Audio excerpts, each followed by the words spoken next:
Hello,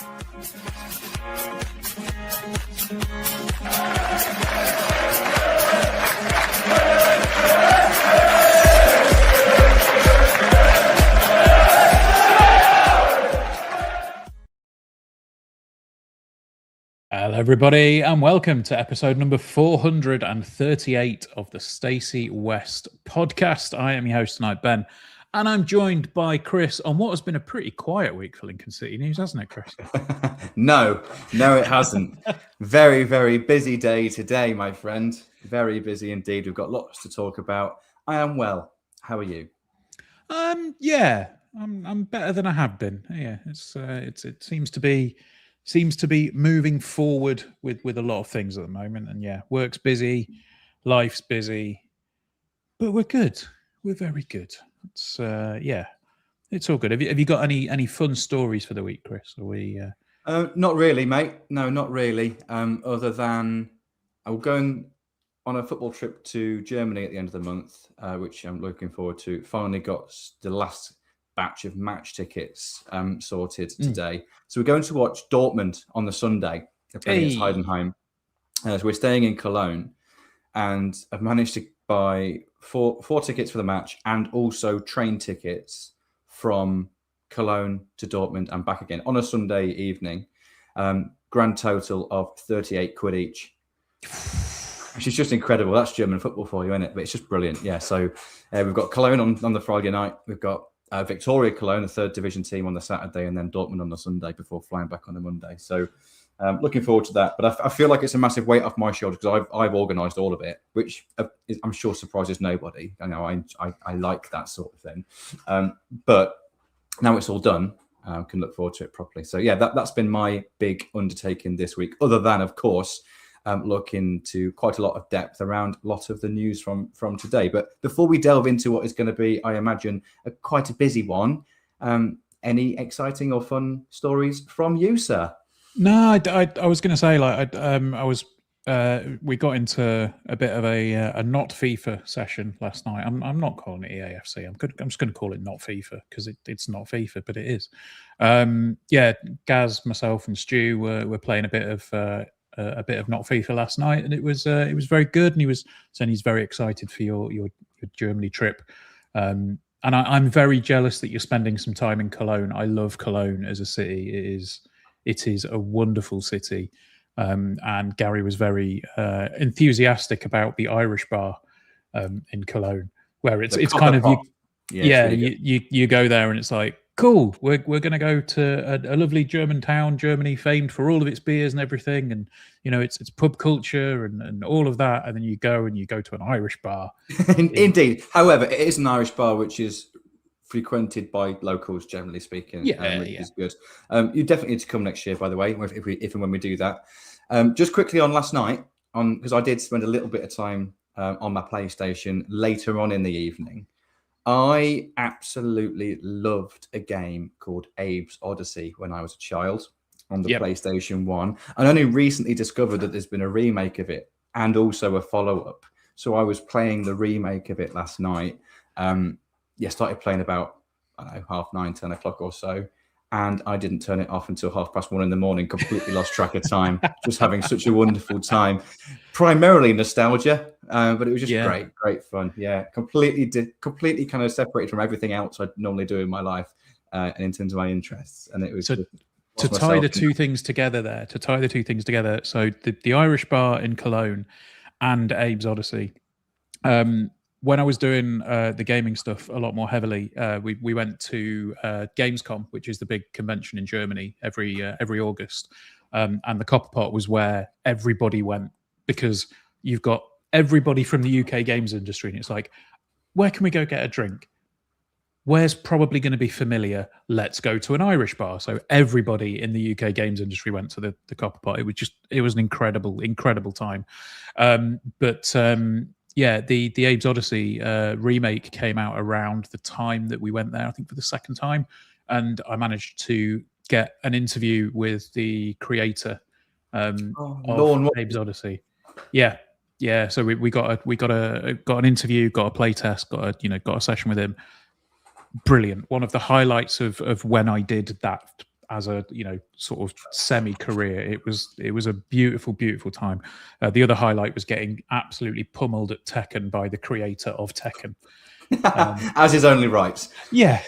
I was kind of hoping that my button bashing would work, but it did not, and I got thoroughly beaten by Mr. Harada, or Harada-san, I should say, on that one. It was very fun times. But we're not here to talk about video games, as we frequently say when me and you are on the podcast together. We are here to talk about Lincoln City Football Club. There has been quite a seismic week. I think it's fair to say. Obviously, the week started out with some news that probably caught a couple of people off guard, particularly given one of the people involved. There were some heavy rumours that one of the people involved was going to be moving on from the football club, but the club announced on Monday night that Rico Hackett, Tendai Darikwa, and Conor McGrandles have all triggered, or all had extension to their contracts triggered by the football club, and they will be staying with us until the end of the 26-27 season. I mean, I think we can probably talk about it now, because it was on the lips of most people, but I think there were heavy rumours about Rico Hackett potentially leaving the club, and the fact that is not happening, given the vein of form that he's in at the moment, is great news, isn't it, Chris? Yeah, superb news. Really, really good news. It just gives, I think, from a player's point of view, it gives them security. They can 100% focus on the pitch and not have any of that worry off the back of it. I think from our perspective, from fans, it just quietens down and gets rid of any of that speculation. Whether that speculation was founded upon anything or not, they were players that were rumoured to be out of contract at the end of the season, and now they're not. So it just makes a lot of sense, doesn't it, to tie everything up in a nice little bow. All three of them have, of course, become such key players this season. Tendai obviously has been ever since he's been at the club. Conor has really grown into that role, I think, and Rico is currently on his most consistent spell of being a real top-end League One winger.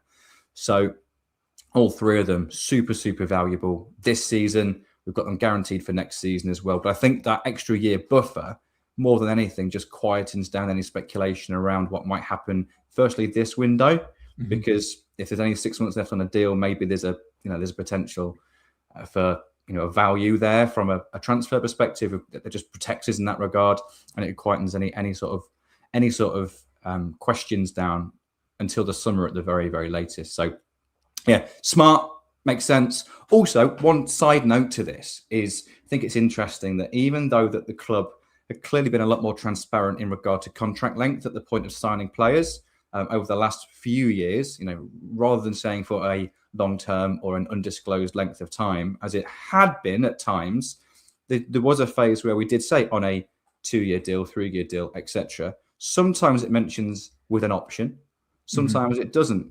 On the press release, what it turns out is that there's probably a couple of extra details that aren't always made public right at the very beginning, because it appears all three of these players have not been offered new deals. We have triggered the option that we had for an extra year. So that's good. Yeah, absolutely. And I think the thing for me is the key part of when those contracts were announced, it was always until at least the summer of 2025 or 2026, whatever it would be. And that at least not doing quite as much heavy lifting as we would maybe think. Obviously, I think at this point, when we got the news about those three players, I think the belief was, and probably still is, that there would have only been 2 players out of contract in the summer, or 3 players out of contract in the summer. The first one being Lewis Montsma, who, as Jez alluded to in his interview on the club's YouTube channel, that he will more than likely be helped to look for a new club, which is, fair enough. I think we discussed this around Lewis recently on the podcast. The other ones would be Adam Reach, who it is our understanding that there are triggers that Adam can hit this season to essentially, give him another year on his deal, which I think he was quite keen to do himself. And then the third player that was out of contract at the end of this news was James Collins. And then Tuesday came along, Chris, and the club announced on Tuesday evening that they have triggered the contract extension for James Collins, keeping him at the club until the end of the 26-27 season. Now, this to me felt like a human decision, first and foremost, rather than, it felt like a human decision first above a footballing decision. Because obviously we know the situation with James Collins. We know that he's out for the season. We know that he will not be featuring on the pitch. And we knew that his contract was going to be coming to the end at the end of the season. And I think for the club to trigger the option, it felt to me like this is a club that are intent on doing the right things for the people rather than the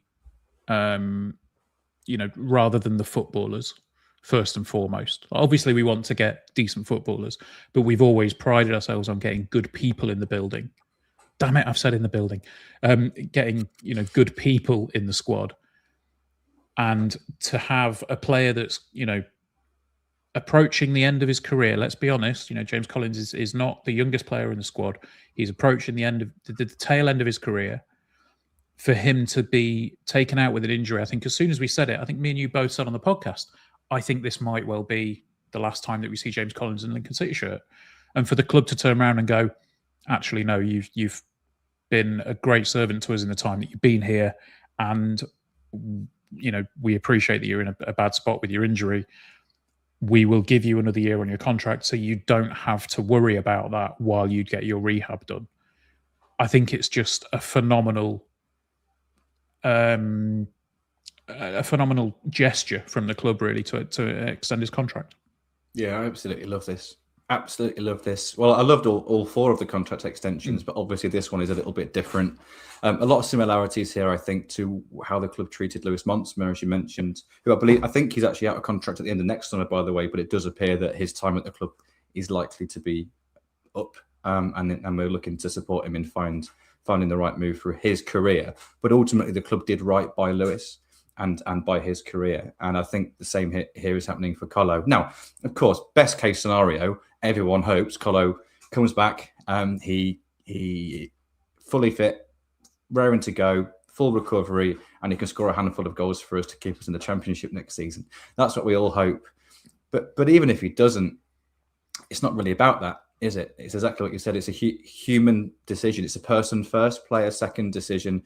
And I just absolutely love that we are fans of a football club that look after people and treat people with respect and dignity like this, because in football, this is so rare. So rare. We said we expect that's probably the last time I've seen James Collins. And at almost every other football club in the country, I expect it would have been the case. Yeah, love it. Absolutely love it. It allows James to fully focus on his recovery. It allows him to be still feel part of the squad and the club. I think a lot of the output from media output has been saying that he's such a big character around the place and such a useful member of the squad, even when he's not on the pitch. I think it guarantees that he can continue in that vein. And I absolutely loved his interview, by the way. I thought he came across brilliantly. He was clearly really thankful. It's the first time in his career he's ever had a long injury. First time he's ever been out of contract at the end of a season, it appears. And we've just taken all that risk away. I was once again proud to be a Lincoln City fan when I read that news. I really was. And everyone thinks their club is special, don't they? But treating people with respect like this is rare in football, and I really do think our club is special. And just highlighting that with kind of gestures and actions like this. And probably just one extra little point to add is, with the bigger picture view, even if James Collins doesn't make a full recovery, he isn't quite the same player that he was before. Obviously, we all hope he is, but if he isn't, he knows a lot of people in and around football. A lot of players talk. players leave a club and how players are treated really lingers. Clearly, it's been mentioned countless times how ex-players who have been treated well, who have left on good terms when they have left, have been a huge driving factor for us being able to attract and sign players. Eric Ring with Lars Sorensen, Danny Mandroy with Josh Honohan. Even outwardly it appears Danny Mandroy wasn't particularly well treated, maybe by us a little bit from fans' perspective, but clearly inside he loved it. He was treated really well. Regan Poole's been mentioned before. I can't remember who that was that we signed off the back of Regan's recommendation. Maybe Rico. It was Riley Taylor. Oh, Riley Taylor, of course. But the point stands, doesn't it? The point stands. Yeah. Down the line, that can only have a positive impact, and it might help us, sign certain players, get them over the line, where maybe the financial package that we're able to offer on its own wouldn't usually attract a player, but those kind of extra bits around it and how we support them, look after those players and create a really positive environment. Yeah, maybe that can be the difference between us signing a player that can go on to have a great Lincoln City career, make us a good few quid, and not signing that player. So yeah, good in the short term, good in the medium term, good in the long term. Good, isn't it? Just good. Just good, isn't it? Yeah. I'm as you said, I couldn't be more proud of how this has been handled, because, as we've said, we'll move on. But I think, as we said, when it happened, I think all of our immediate reactions were, that's it, that's him done. But for this to come round and say, that's not him done. If it is him done from a playing perspective, we'll be fine. We will make sure that he's all right. And that, to me, feels like the most important thing. Because it is very easy to sit there and, go, oh, well, he's on, probably on thousands and thousands of pounds a week. He may well be, but he's still going to have, a career that stops at 36, 37 as a striker, maybe. After that point, what's he going to do? Like, he may have a lot of, a lot of stuff saved that he can then go to live his life with, but he needs to do something after football. And if we can make him, get to that point and he's not worrying about stuff, I just think it's a really, really good move. Really, really good move. Yeah. I suppose on the financial side of it, it's not costing us any more than it's costing us now. So we've not increased his wage. I would assume it's an extension once again. So, it fits into the club's budget. They're willing to support that for all the reasons that we've mentioned. Firstly, and the bit that's most important to me, is doing right by the player. But there are those kind of softer benefits like further down the line as well that you'd imagine. So it's clearly worth it from a financial point of view. But I just like the fact that it's not always all about money. And you put people first sometimes. And yeah, not many clubs do that. Yeah, absolutely. Right. Next bit of news that came out this morning. So just, on the back of two good bits of news, we had another good bit of news. Michael Skubala has been nominated once again, Chris, for Manager of the Month in League One, this time for December, alongside Luke Williams, Ian Evatt and Brian Barry Murphy.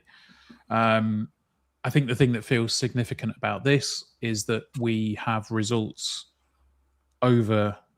Well, in December, we had a result over one of those managers.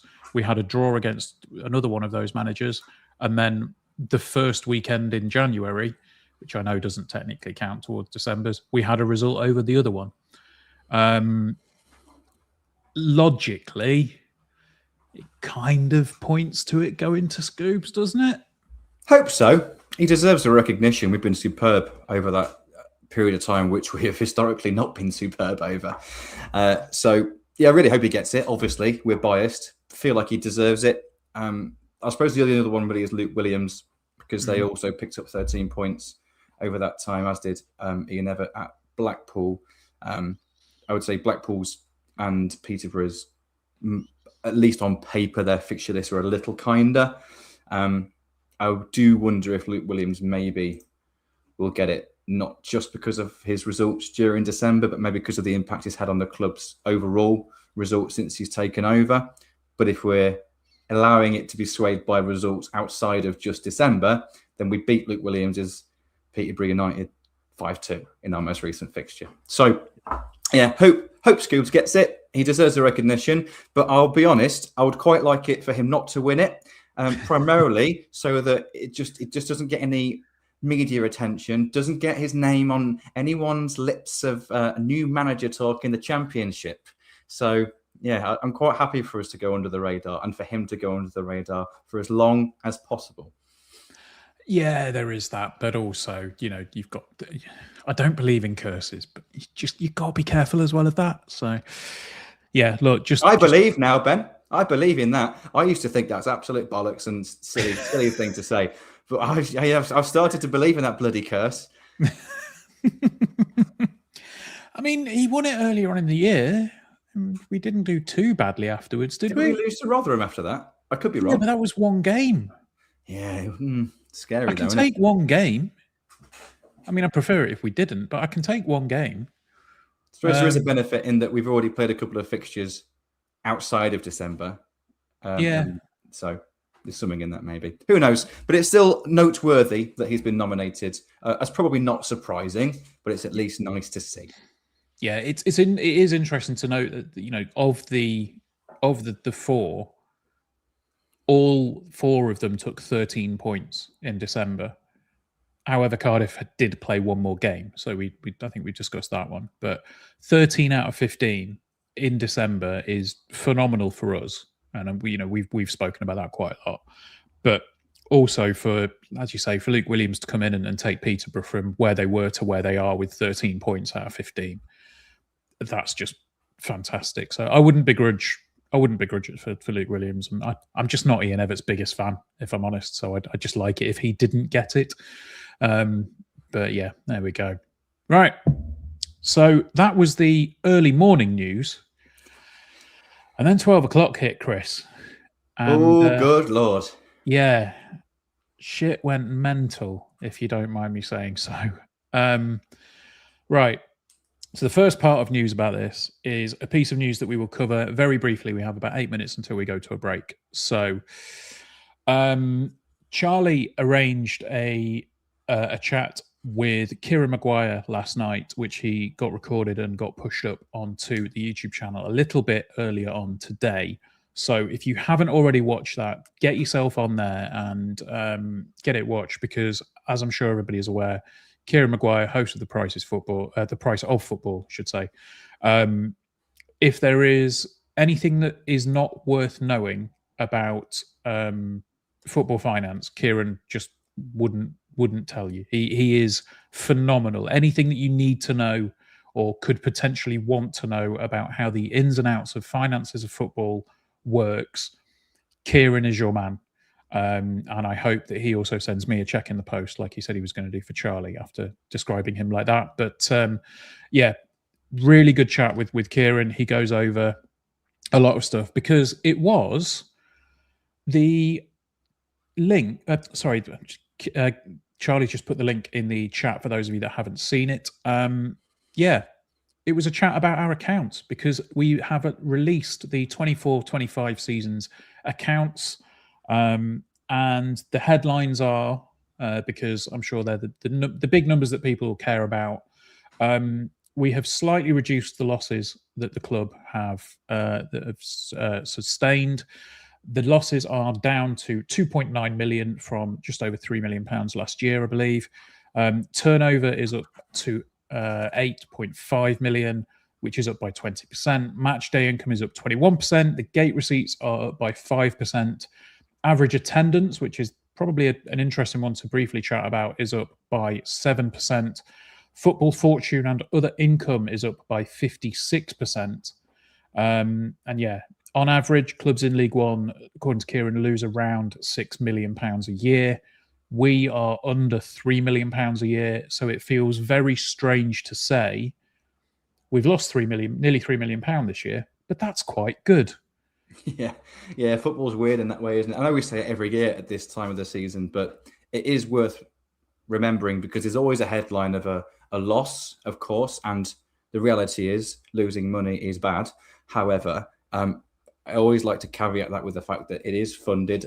All the owners choose to put that money in. It is not via debt. It is all done via shares. So football in this country is not sustainable, and it's in regards to regular business practice. But I think we run as sustainably as you could possibly be by football metrics, which is good to see. The key points are you can always compare Lincoln City to Lincoln City. So how did we do this year compared to last season and the season before? But the wider picture is how do we compare to the rest of League One? And as you mentioned there, the average losses in League One are 6 million. And there's going to be some clubs that are significantly higher than that as well. So to, in inverted commas, only lose £3 million is, and no more than last season, by the way, costs have gone up significantly and we're not losing any more money as a club than we did last season. That's quite a big thing. I was particularly impressed to see our revenues go up to over £8.5 million. That's the highest it's ever been. In the fan advisory board, we get quite a bit of access to Jason Futers, who is the innovation chap. So his job is basically to find all the ways that the club can make money away from football. And he's clearly doing a rather good job. Yes. So long may that continue. It certainly justifies him being part of the club by a number of tenfold, really. So it's always a strange decision at this a strange discussion. At this point, because the headline is clubs lost money, but I always feel really defensive when we discuss it. But it's all about context, isn't it? It's the context of how do we compare to everybody else in League One. And I think I'm really pleased with our current situation. And then the last point really is attendance is up 7%, which is really good. We've averaged over 9,000 at the Bank last season for the first time since we were promoted to League One over the course of a whole season, despite finishing 11th and not really having a lot to play for in those final few weeks of the season. So I think that's a really, really good sign that we're quite consistent in that regard now. Yeah, the other thing about the attendances being up is Kieran actually mentioned it in the discussion with Charlie, and he said obviously an area where we've had a bit more money coming in this season has been with the new TV deal with Sky. There is always a fear that if you've got more of your games available on TV, how are you going to have a situation where you'll be able to attract people to the stadium if they can just watch the game on TV? And the fact that our average attendances have gone up by 7%, it seems to imply that that's not as big a worry as maybe people could have thought it would be. Obviously, you'll still get people that will not go to the games on a ridiculously cold Tuesday night in the middle of January, but it feels like it's a decent thing. It will actually be quite interesting to see what the gate is next Thursday. I'll say that much now. But the other thing to point out here is that this will not include figures for the sales of Ethan Arahan, Sean Rowan, Jovan Makama, because they will be included in next year's accounts. So that will certainly be a very interesting reading next year, particularly, and I don't want to use the phrase because you and Gaz heard it quite a lot on Sunday, if we go up, the number that switches between the TV money goes from 500,000 to around 350,000, I think, after some stuff was taken away, from 500,000, Chris, to nearly 11 million. Yeah, it's about a 10 million quid uplift, isn't it, compared to what we currently get, which is silly, huge. Yeah, so that is kind of free money. That's money that you're going to get regardless, just by being there for a season. Yep. So yeah, it's amazing. You can see why clubs gamble with it. You can see why clubs kind of quote unquote afford to lose £6 million or even gamble to lose £9 million in one season in League One if they get promoted at first time of asking, because it kind of negates that loss over one season. It's obviously not a very long-term strategy, that is it. It's very risky, but you can see why clubs justify it, particularly the bigger clubs at this level that back themselves to be able to kind of punch down a little bit and get themselves up. Hasn't gone particularly well for all of those teams that would be in that bracket this season, of course, and they can't all go up, but you can kind of see why. And then you just multiply that by a huge number when you look at clubs that gamble on promotion to the Premier League from the Championship. It's a completely different beast, isn't it? But from a Lincoln City perspective, yeah, and it's not about money, is it? Like we don't want to play football in the Championship because we get more money. We want to play football in the Championship because it'd be bloody good fun and an adventure for a season, and it'd be a huge achievement for this football club for the first time in over 60 years. But from a financial point of view, it would be quite life-changing in regards to how the whole infrastructure of the club operates, even if we were there just for one season. Yeah, 100%. So, right. That is probably going to be a good spot to take a break because we do have the other rather large piece of news to discuss. And then we've also got a match to look at, Chris. We've got football. After a little while, a little break, we've got some actual football. But yeah, this is, let's say, the word seismic was used at the start of the podcast. I can't think of another word. So we will discuss that when we come back from a break. And yeah, we'll see you the other side of this. Hello, everybody watching live. Just one. There's going to be loads of comments. I'll let you go through these as you always do. But one jumped out to me right at the start of the podcast that made me giggle. It's from @375af, whoever that is. But thank you. I can't believe you guys arranged all this just because it was a quiet match week. Yeah, it was all our doing. All us. Yeah, all us. we knew we needed something to talk about today. Yeah, let's see who we've got in because we do have a lot of people watching as we kind of expected. So yeah, thank you for joining us, everybody. It is very much appreciated. Devon Imp says, evening all, excited to see what the new chairman brings. I think we owe a huge debt of gratitude to Clive. We absolutely do. Mr. Barton is in, evening all. Dave Tuplin's in, evening everybody. Dom is in, evening all. Richard is in, says evening everybody. What a day. 375AF, can't believe you guys arranged all this because it was a quiet match week. HG69405 says evening. I'm assuming that's not a robot. Ollie is in, says evening all. How we doing, mate? Steve Jones is in, says, oh, hello. Dave MW, ticket book for Bradford. Good stuff, mate. Good stuff. I'm looking forward to that game. Stu4689 is in, says hi all. Podcast Mum is in, says good evening all. Let's have a look. Ollie Class is in. I think it's funny the Joe Taylor transfer Huddersfield paid would have put us in a profit and got Huddersfield nothing. Yeah, that's a fair point.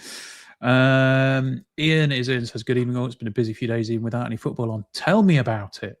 It's been crazy. Sam's in, says, evening all. It's Mr. Rowson did our new logo. Keith Clifton's in, says, good evening and lads and everybody watching. Kate is in, talking about Abe's Odyssey. Let's have a look. Hello from a hockey tournament in Nottingham. Hope you got the stickers, Ben. I did. Thank you. I meant to text you. I forgot. But I did. I had quite a few in there that I did need. So that's all good. Molly Woolhead says, evening chaps. How amazing was James Collins' interview after the club gave him the extension? Super proud. Absolutely. Yeah, it was class. It's the only word I can use to describe it. It's class. I'm sure there'll be people loving that one. Red Wimp is in, says, evening all. Jacob's in. Good evening, boys. How you doing, mate? You keeping well?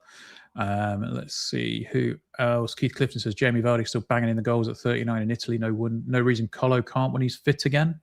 There. Sarah Lou is in, says evening lads. Walter's in, says hi guys. Dave Fillingham, good job bamboozling George Ellick with statistics. Have you listened to? I listened to. I did my first ever YouTube comment. Okay. Yeah, friendly by the way. Very friendly, but. Yeah, I wanted to offer a little bit of context. And I actually see there's a question coming through from Age of Rum, which we'll touch on in a moment. I would love to answer this, and I can actually answer it really quickly, but I don't know whether you want to do it on the main pod or in this bit. So I'll be quiet and let you go through the rest of the message. Okay. Is it this one? No, that's not a question. Considering I bumped into Chris after the Rotherham game and said, good luck analysing that. Since then, what a run. You called it, though. You said we were trying to build something. Absolutely. 7:31 is their message, by the way. Okay. Very good watch. Yeah, just a bit of praise for Charlie's interview with Kieran. Let's see who else. Stu is in. Good evening, lads. Don't know what that means. There we go. So, yeah, evening from over the channel, says Dibs. The wife is in the living room. It's not that cold. So, although earlier on, I went in. I went in to say hello to Rach, and she went, my hands are really cold, feel, and put them on my back. And I made a face and a noise that I have not made before in my life. It was a proper sort of yes. It was very good. Ian is in, says, evening, lads. Chris Keneally says, bloody dodgy Evertonian jumping shit when the going gets tough. It's one way of putting it. There appears to be a huge game of relevance to us at 12:30 on Saturday too, says Steve. So, yes, right. Okay. I think that's probably... Did you see that question from Age of Rum? I did. We'll answer it on the podcast. Okay, cool. So we'll do it later.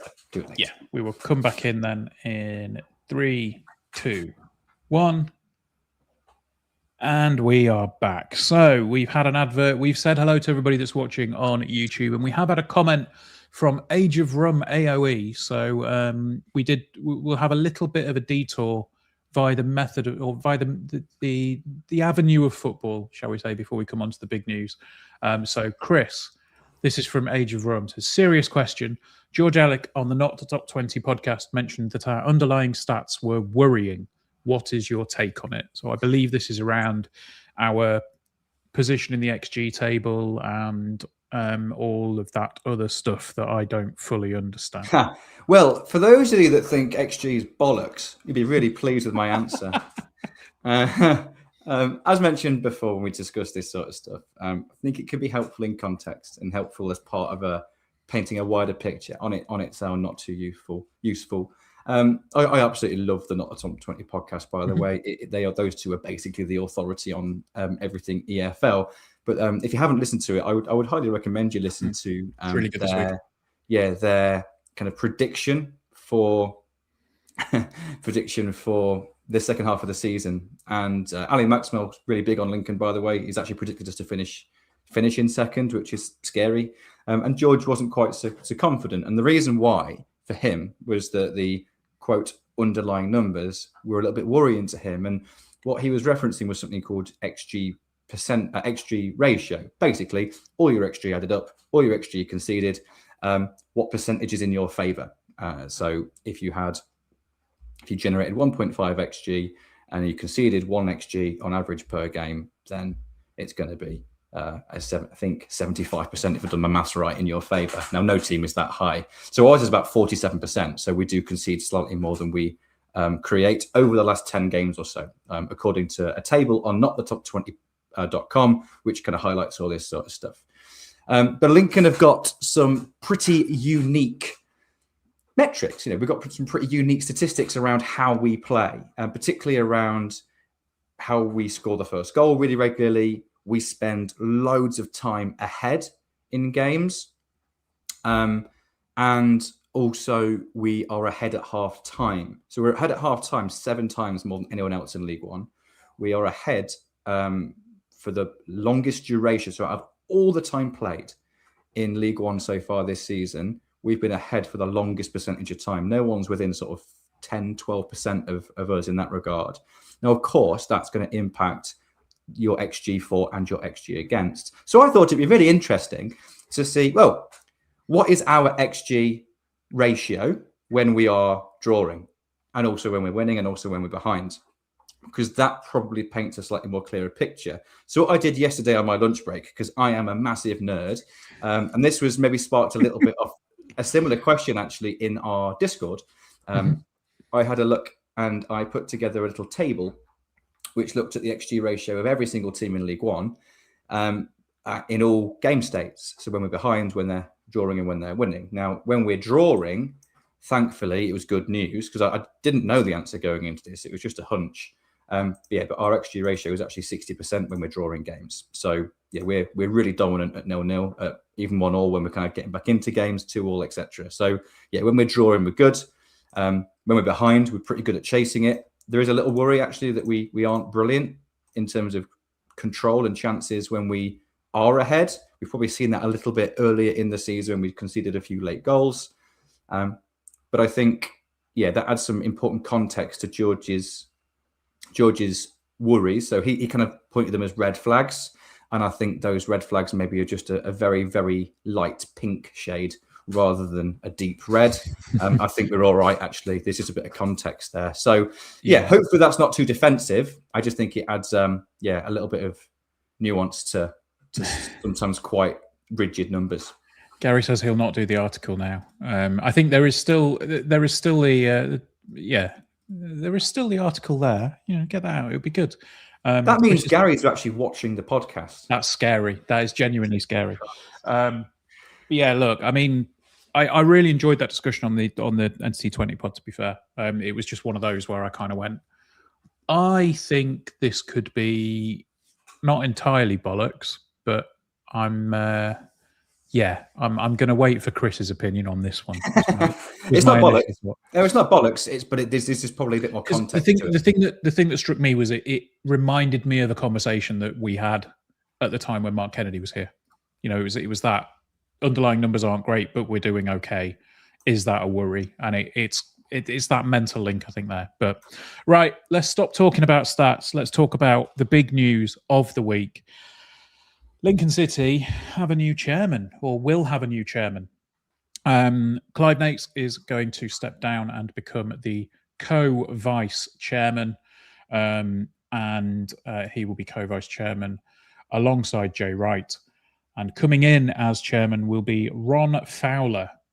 So Ron Fowler, long-time associate of Harvey Jabara, was the owner and chairman of the San Diego Padres baseball team in the States, has a massive portfolio in terms of his businesses. And I think at one point was looking after like Coors and Miller and Heineken in the States, it's quite impressive. He has a huge amount of pedigree behind him. And it means that, we will be moving into a new era once the deal has been ratified by the EFL, which basically means that they need to check that Ron meets the fit and proper persons criteria. And given some of the people that have met the fit and proper persons criteria in the EFL over the past few years, I don't think we'd have any problem with that whatsoever. But yeah, it's pretty huge news, isn't it, Chris? Yeah, absolutely massive news. Mixed feelings, I would say. Yes. Logic says this can't be a bad thing. It's impossible for this to be a bad thing because Ron Fowler is clearly a very well-respected man in the States and has been part of the football club here for a reasonable amount of time now. Clearly gets it. Clive clearly knows that that's the case. But it's just going to be strange. Clive Nates no longer being the figurehead, really. It sounds like he's still going to be heavily involved. He's still going to be vice chair, joint with Jay Wright. So it's not like he's leaving, and it's not like we've got some complete randomer that we don't know come in and it's taken over the football club. It's someone who gets us, that's been part of the club for a little while. And Clive is still part of it, which really softens the news a little bit. But yeah, it's maybe that fear of the unknown, and it's very unlikely you and I would be sat here talking if it wasn't for Clive Nates. It's very unlikely that it's almost impossible to imagine that we would be anywhere near League One, let alone towards the top end, looking up at the Championship, without Clive Nates being involved at this football club. It's been the most successful period in the club's history in terms of consistent finishes in the third tier, in terms of trophies, in terms of, I would say, fan engagement, in terms of positivity. And that all starts with Clive. It all starts with Clive. And yeah, it's obviously huge news that we've got someone new coming in, and we don't want to do Ron Fowler a disservice. I'm sure you're going to share a little bit about him now. But yeah, and I imagine I echo the thoughts of a lot of Lincoln City fans here.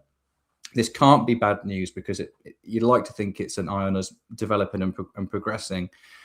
But it's going to feel really strange to not have Clive as the figurehead of the club. 100%, and I think that's where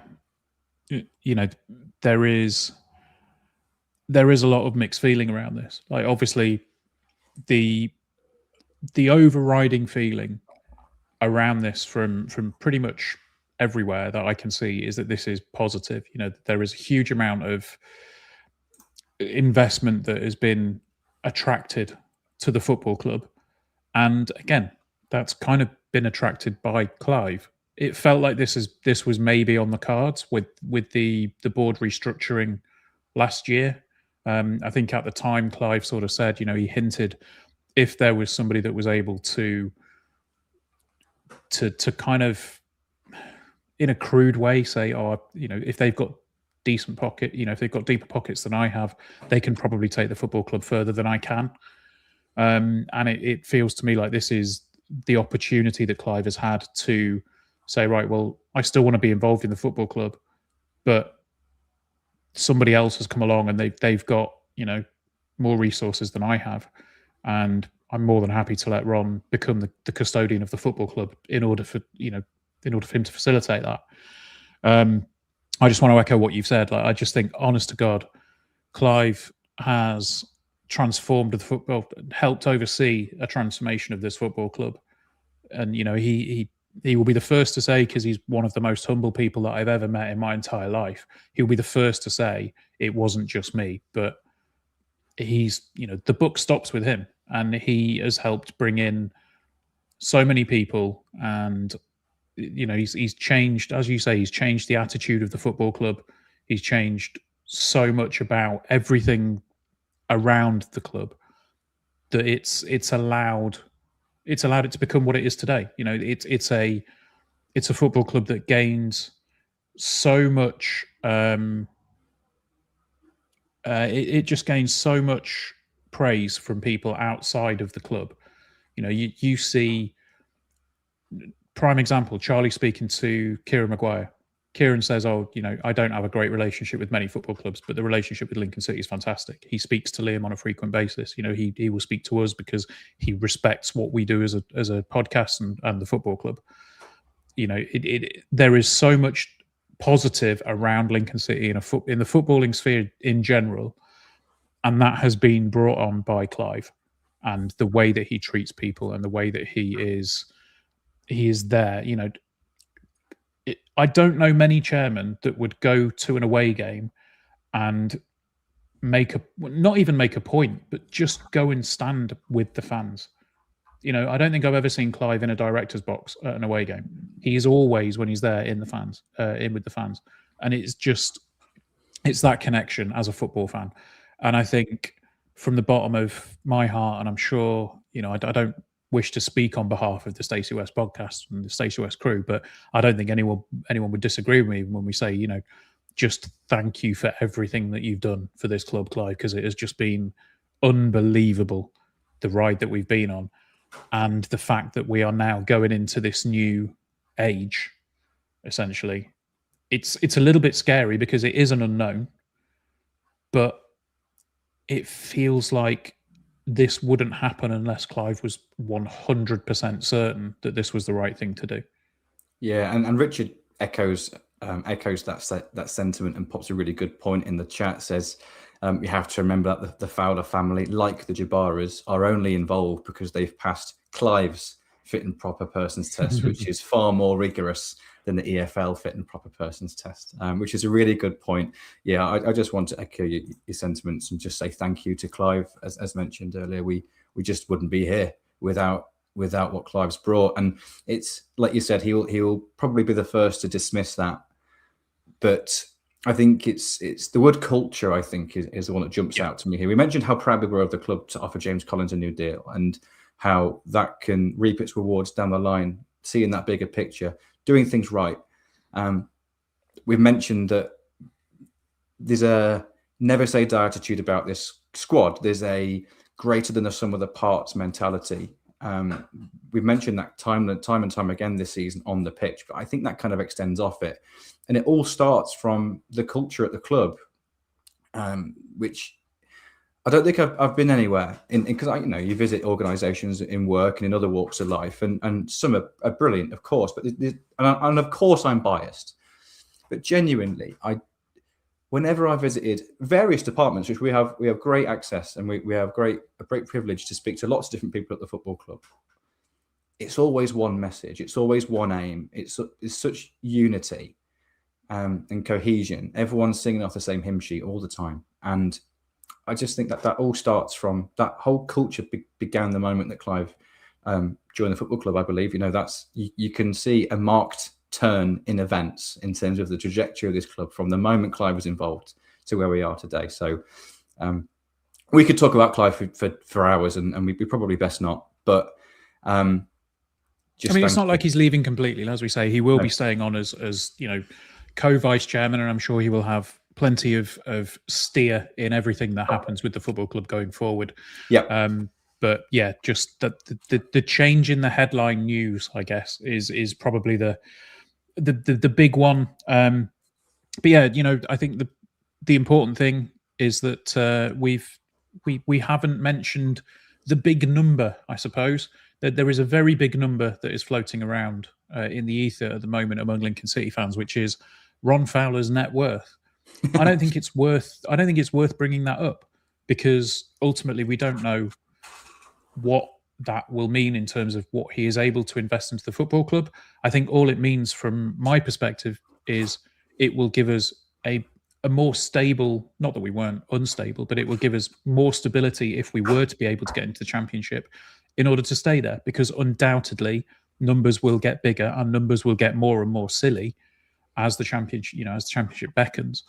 And I think the key thing for me, and I'm sure this won't happen given what we've just spoken about, the question for me remains around the identity of the football club and whether anything will change.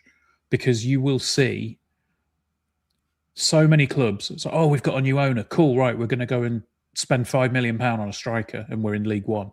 So, well, no, we're not going to do that. That's not the Lincoln City way of doing things. And I would like to think that, yes, it means that we can potentially be a bit more comfortable, and yes, it means that we can potentially go to yet another table where we've, obviously with the Jovan sale, it's given us a seat at a different table to start playing in terms of the pools that we can for players. What I would not necessarily like to see is all of a sudden, Ron comes in and goes, cool, there you go, here's 20 million, go buy 3 players. I don't think I'd like that as a Lincoln City fan. There's maybe a part of me that would, because you go, oh, we got money now. But then on the other hand, it's like, no, we've done things the right way, and I wouldn't want to stop that. Does that sound? Yeah, I'd agree. And one of my friends messaged me earlier today. It was quite tongue-in-cheek, but when he saw the news, he says, "So when are we signing Erling Haaland then?" and as much as it was an unserious question, there's probably a serious point in relation to it, which is I don't envisage us suddenly becoming financially irresponsible just because we've got a new chairman. And again, particularly because it's a chairman who's been involved with the club already, buys into what we are, how we operate, and as was rightly pointed out earlier, has passed Clive Nates' fit and proper person's test, which is very stringent, we imagine. I know from a board perspective, they would only ever agree to this if the individual that was right for the club to move into that role lived and died by and believed in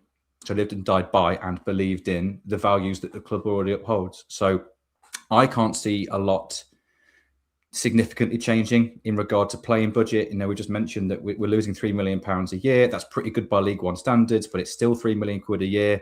If we spend more money, we're just going to lose more money. So that makes us less sustainable. It makes us less us, for want of a better word. Yeah. And I just can't see us stepping away from that. I can't see us stepping away from, let's be honest, what has step by step gradually allowed us to become where we are right now. No one can deny that approach has worked. It might not have always been a straight line. Might have had to take a step back before we take 2 steps forward here and there. But everything that we've spoken about today in regard to how we treat players, so culturally, the club's improved. League position, obviously, in a great position now. Off the pitch, we're doing brilliantly in terms of player sales, in terms of revenues. So things are moving in the right direction by taking the approach that we've taken. Why on earth would we step away from that? Yeah, 100%. And I think if you want to be judging people's character, I know it's difficult given that we don't know Ron. We haven't had, the sort of public access to Ron, or private access, however you want to put it. But one thing that you can do is look at his history, and obviously, in the States, he's been very philanthropic with his money. He's made enormous investments into both San Diego State University as well as the University of St. Thomas and the University of San Diego. He's got bits of the university named after him, and he absolutely is fully involved in civic stuff over there, civic investments, and that's the kind of person that I think, those traits probably would be more attractive to the people behind this football club. And yeah, I mean, the other thing to briefly mention before we wrap up on this, because there will be more statements around this in the next couple of weeks from Clive and Ron, but they had to get this news out 28 days prior to the AGM, so that's why it's been kind of released now.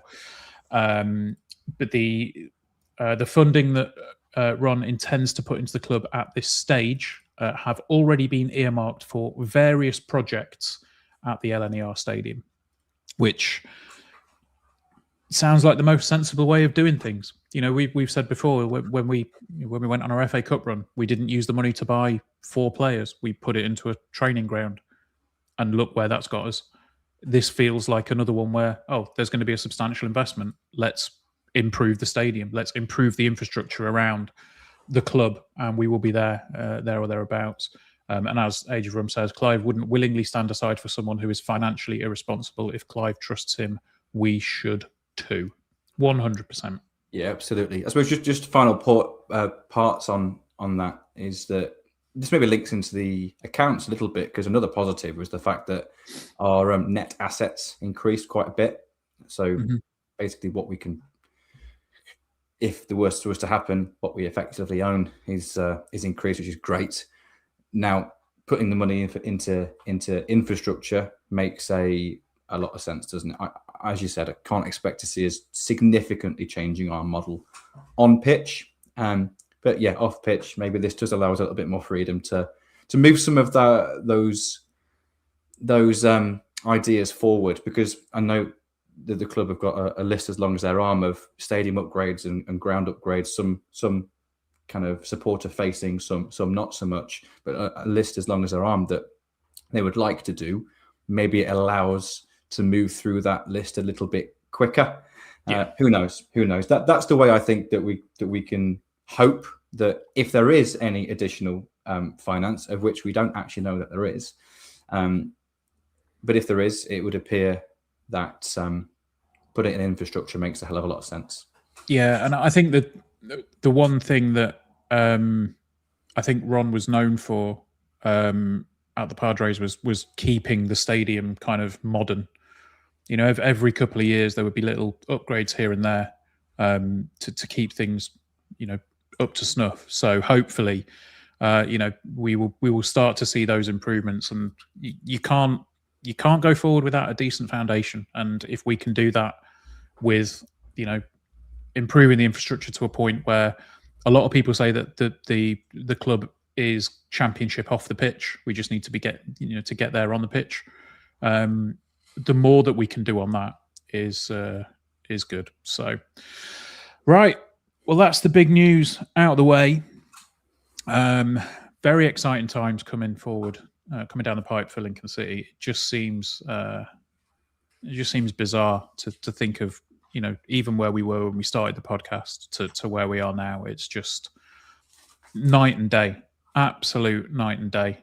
But in order to get there, Chris, we need to keep winning football matches. And given that you've just dropped all of your notes, I'm going to have to fill for 20 seconds while you pick them up, aren't I?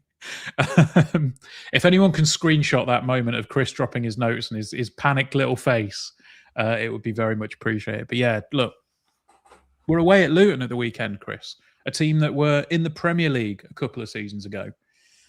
This feels weird, doesn't it? It does. Well, I don't know if it does. We're kind of getting used to ex-Premier League teams visiting the bank, aren't we? And Luton didn't really feel like a proper Premier League team anyway. I don't dislike Luton. That is not negative to them. It's just that it was a surprise that they got there. They are everyone's favourite underdog when they were there, but they got very, very used to losing matches in that season. And that's not taking a piss. That's just general. Like it's difficult to create a winning mentality, and it's difficult to get out of a losing one. And that carried on into the Championship when they found themselves in League One. Everyone thought they were going to get promoted this season, with parachute payments, albeit fair play to them because they've earmarked the majority of that money for their new stadium, investing in infrastructure, smart. But of course, they've got a significant budget, partly due to carrying wages from players that they signed over the last few seasons. But there's no denying they've got an incredibly strong squad for League One. And they have, I would say, by their expectations, underperformed so far this season. Matt Bloomfield lost his job for that. And Jack Wilshere has now been in for 14 matches. In that 14 matches, they have won 6 of them. They've got the 6th best record in League One during Jack Wilshere's current tenure.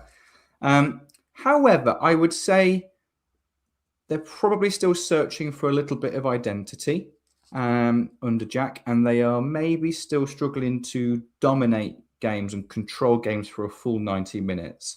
They're currently 7th in League One, which makes them a very interesting club for us because there's we want to create as big a gap as possible between where we find ourselves and the teams that are outside of the playoffs. So it feels like quite an important game. It doesn't feel like an insurmountable task, but it also, for me, doesn't feel like a game that we should realistically be expecting to win. I've got some other bits and bobs in terms of what to expect from them, but how do you feel about it? I feel like a draw would be a solid result, given where Luton currently are and the way that they're currently playing. Like you say, the record or the run that they're on at the minute, it feels like they're stabilising themselves and maybe mounting a bit of a charge to go to the end of the season.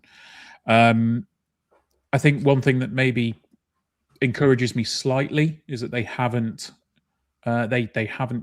splashed out too much so far this window. I think they've only brought in one player. It's Emilio Lawrence, there's a young lad from Manchester City on loan. I think that, on a bit of a tangent, that feels like the kind of signing that we might be looking to make. Lone forward, a lone winger. A team that are 7th in the table. I've been looking through some of the numbers and the positions. They seem to be relatively mid-table in a lot of things, apart from 2. The two areas that they are top of the table in terms of the stats, they have kept the joint most clean sheets in the division, and they have had the most penalties awarded in the division. Yeah, that's a bit of a freak one, isn't it? I think clean sheets is very relevant. Penalties, hopefully, isn't going to be as relevant. Well, they've also had the 3rd most touches in the opposition box. Yeah. So they get forward. They like to get up there, and then when they get up there, maybe they dive to get a penalty. I don't know. I'm just suggesting it. Cool. Yeah, there's a few bits, but I would say they're about where they should be in terms of their early season performance. Maybe just outside the playoffs is probably about right. It's certainly not what they hope to be, and you'd expect them to improve as the season progresses. But I'd say they're about right. I wouldn't say the league table is telling too many porkies right now. I'd say they're about where they should be. They've got some strengths, of course. They retain the ball really well. As you mentioned, they do have a lot of the ball in the opposition box. But there are a couple of bits and bobs here that jumped out to me. Sorry, there was one other area that they were top of the table in, and that is possession won in the final third. Yes, absolutely. So does that imply, and again, this is me asking Chris a genuine question, does that imply that they are also quite good at pressing? Yes, and so that in conjunction with the PPDA metric, so passes allowed per defensive action, which is basically a metric to gauge pressiness. I can't see that. I can't because that's not on FOTMob. That's on that's Y-Scout only, that one. But it's because you can see passes allowed per defensive action, and it gives you a good idea. But how successful are they at that is useful, or whereabouts is that on the pitch? Is that usually done. Usually the lower the number, the higher up the pitch, but there's always a little bit of discrepancy. So comparing that to how often they actually win the ball back in the final third is quite useful. So ultimately what we can learn from that is they're really good at pressing. Not only do they engage high, they win it back regularly. So we've played out a little bit against teams recently. We've had a little bit of possession at the back against Peterborough and against Stockport, I seem to remember. I can't see us having a great deal amount of the ball in our own box against Luton. I fully expect us to play over the press rather than through it. So yeah, they're good at that. Credit where it's due. They've definitely got some strengths. They do finish games really well. They've got a really good goal difference in the final 15 minutes of games, partly because they're chasing them at times, but they're quite good at chasing games. However, we're a Lincoln City podcast. We're Lincoln City supporters, and we want Lincoln City to win. So what are the maybe weaknesses of the squad which could potentially allow us to punch back, give them a bloody nose? Well, I think scoring the first goal, something we alluded to earlier, is huge here. Now, I'm not saying that we are going to score in the first 15 minutes. If we score in the first 15 minutes, we've got a really, really good chance of winning the game. We've got a +4 goal difference over the season so far in the first 15 minutes of games. And Luton have got a -3 goal difference. We've scored 6, they've conceded 6 in the first 15 minutes of matches. That's a good sign. Particularly when you partner that with the fact that when Luton do concede the first goal, they have only won 1 game, drawn 3, lost 9 out of 13 times that they go behind first. So that would indicate that even though they are okay at scoring goals late in games, they're okay at getting back in the game in terms of balance, they don't tend to get positive results that often when they do concede first. So a prediction for me is if we can start really quickly and we can score an early goal, which is not going to be easy, but if we can, we could be all right here. Without delving into the extra parts I'm going to share, I'm going to say my prediction already, which is 0-0, by the way, which I'll be delighted with. But some other bits and bobs which do jump out to me, which could be ins, is that they have a lot of possession, 57% of the ball, which is the 3rd highest amount in League One. They put the really high amount of crosses into the box, have loads of 1v1 dribbles as well. So they're very dribbly, very crossy. They get the ball wide loads. They don't attack down the centre of the pitch very often at all. I think there's only 4 or 5 teams in League One that utilise the flanks more than they do.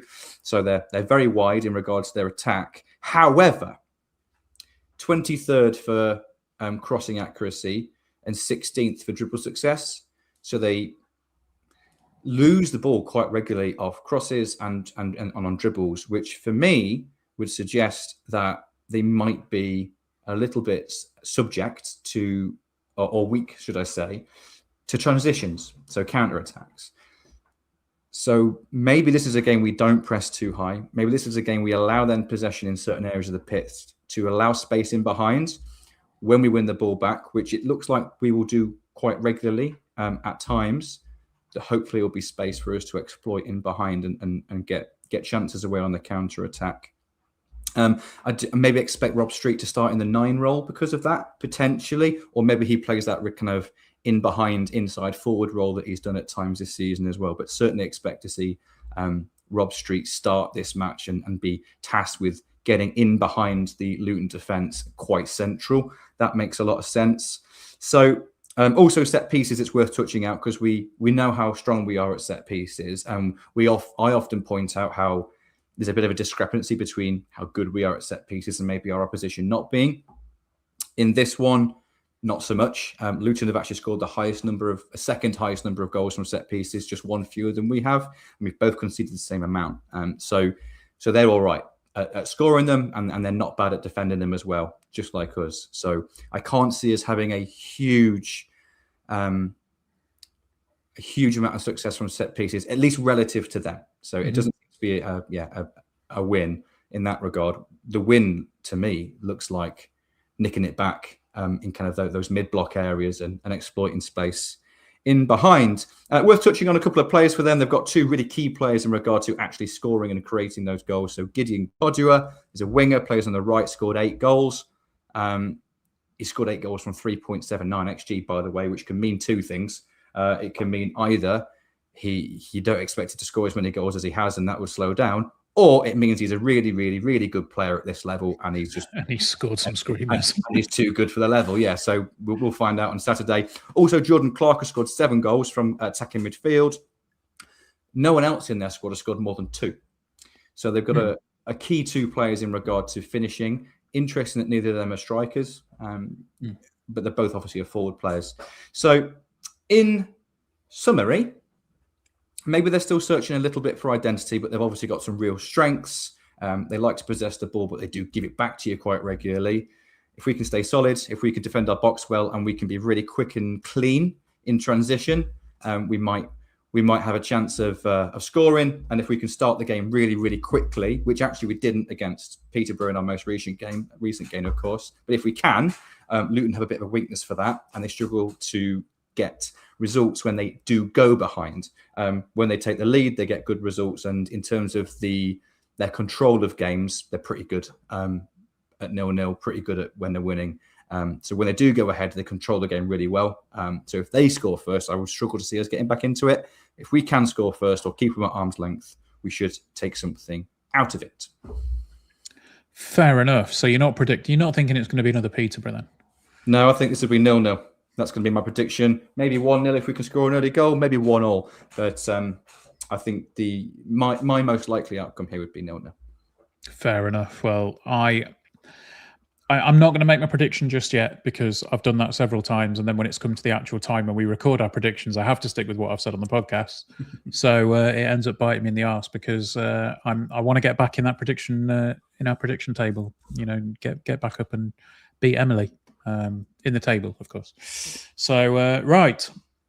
Thank you for that, Chris. We will have a full Luton preview. Charlie, I believe, is recording tomorrow night. It will be out either late tomorrow or Friday morning. But I do think that's probably a good spot to wrap up the podcast. We've had a phenomenal amount of news this week. We've had contract extensions. We've had contract extensions that we didn't really think we would get. We've had the accounts announced. We've had Michael Skubala yet again being nominated for Manager of the Month.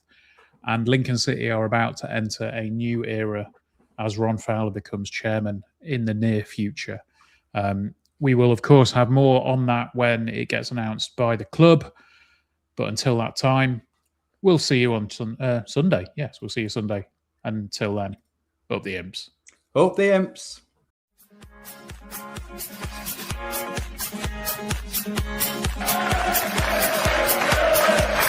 Yeah.